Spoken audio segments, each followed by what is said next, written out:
क्या दिल्ली के सीएम अरविंद केजरीवाल राष्ट्रपति शासन के डर से इस्तीफा दे रहे हैं?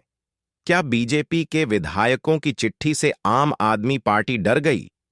क्या अरविंद केजरीवाल और उनकी पार्टी को इस बात की आशंका है कि राष्ट्रपति द्रौपदी मुर्मू की तरफ से भेजी गई गृह मंत्रालय को चिट्ठी का संज्ञान अब सरकार ले सकती है? क्या उन्हें डर था कि मोदी सरकार उनकी चलती हुई सरकार को हटा करके राष्ट्रपति शासन लगा देगी? ये वो तमाम सवाल हैं जो अरविंद केजरीवाल और उनकी पार्टी के सामने मुंह बाएं खड़े हुए हैं। अरविंद केजरीवाल तिहाड़ से बाहर तो आ गए, लेकिन क्या उन्हें सरकार जाने का डर सता रहा था? क्योंकि बीजेपी लगातार इस बात की मांग कर रही थी कि अरविंद केजरीवाल जेल में रहने के कारण दिल्ली की जनता के कामकाज प्रभावित हो रहे हैं, इसलिए दिल्ली में राष्ट्रपति शासन तत्काल प्रभाव से लगा देना चाहिए। क्या अरविंद केजरीवाल के इस्तीफे की घोषणा के बाद अचानक से परिस्थितियां बदल गई हैं? क्या इन परिस्थितियां जो बदल रही हैं, इसके पीछे बीजेपी ही है? और आम आदमी पार्टी का डर? इन सारे सवालों के जवाब आपको इसी खबर में मिलेंगे। दरअसल दिल्ली के मुख्यमंत्री अरविंद केजरीवाल 2 दिन बाद इस्तीफा देने का ऐलान कर चुके हैं, लेकिन इसके बाद भी वह कार्यवाहक मुख्यमंत्री के तौर पर क्या बने रहना चाहते हैं? 2 दिन के बाद, आज से 2 दिन के बाद मैं सीएम की कुर्सी से इस्तीफा देने जा रहा हूं। अगर वो सीएम पद से इस्तीफा दे देते हैं तो तब तक वो कार्यवाहक के तौर पर मुख्यमंत्री बने रह सकते हैं, जब तक कि राज्यपाल यानी वीके सक्सेना और उसके बाद राष्ट्रपति उनके इस्तीफे को स्वीकार नहीं कर लेती। क्या यह मुख्यमंत्री अरविंद केजरीवाल का नया दांव है, या फिर इस्तीफा देने के बाद वह दिल्ली की सरकार बैकडोर से चलाना चाहते हैं, यानी अपने ही किसी नुमाइंदे को बैठा करके वो बैकडोर से राजनीति करना चाहते हैं? ये तमाम सवाल ऐसे हैं जिनका जवाब जनता भी चाहती है। दरअसल ये सारी कवायद इस बात के लिए भी मानी जा रही है कि अरविंद केजरीवाल के खिलाफ जो बनी हुई एंटी इनकम्बेंसी, उसको भी अरविंद केजरीवाल छिपाना चाहते हैं और नए मुख्यमंत्री को बना करके चुनाव की हार उसके ऊपर मढ़ना चाहते हैं। अगर जीते तो सेहरा अरविंद केजरीवाल के सिर पर बंधेगा।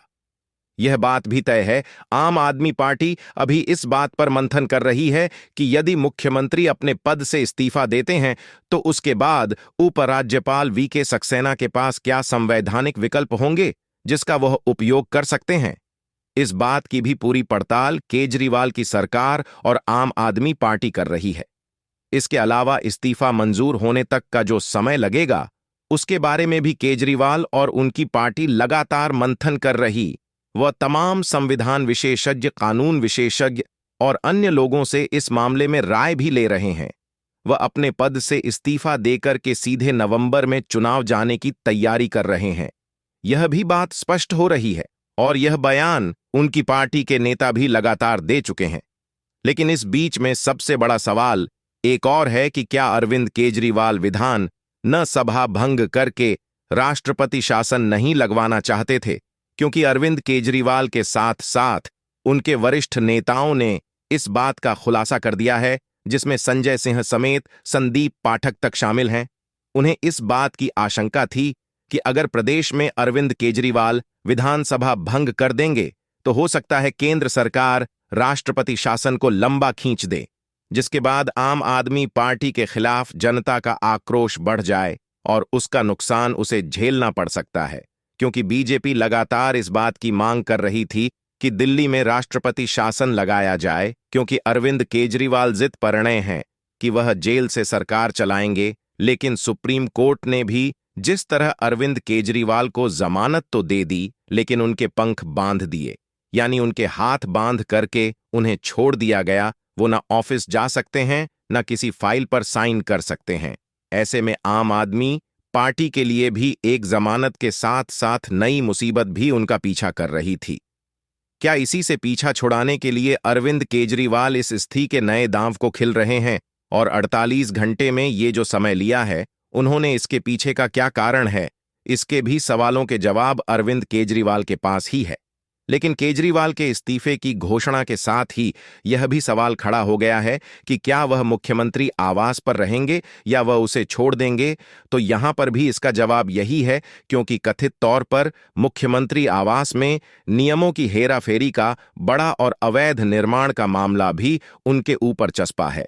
मीडिया ने इस बात की खूब खबरें चलाई थीं कि अरविंद केजरीवाल ने अपने आवास पर पर्दे महंगे टॉयलेट टाइल्स गद्दों की महंगी खरीद की है और ऑटोमेटिक पर्दे तक लगाए हैं। ऐसे में यह दाग भी अरविंद केजरीवाल अपने दामन से छुड़ाना चाहते हैं। यदि उनके इस्तीफे के बाद मुख्यमंत्री आवास किसी नए व्यक्ति को मिल जाता है तो क्या इस दाग से वो मुक्ति पालेंगे? यह भी अपने आप में बड़ा सवाल है। सवाल कई हैं, लेकिन जवाब अरविंद केजरीवाल के इस इस्तीफे और उनकी आने वाली रणनीति से ही पता चल पाए।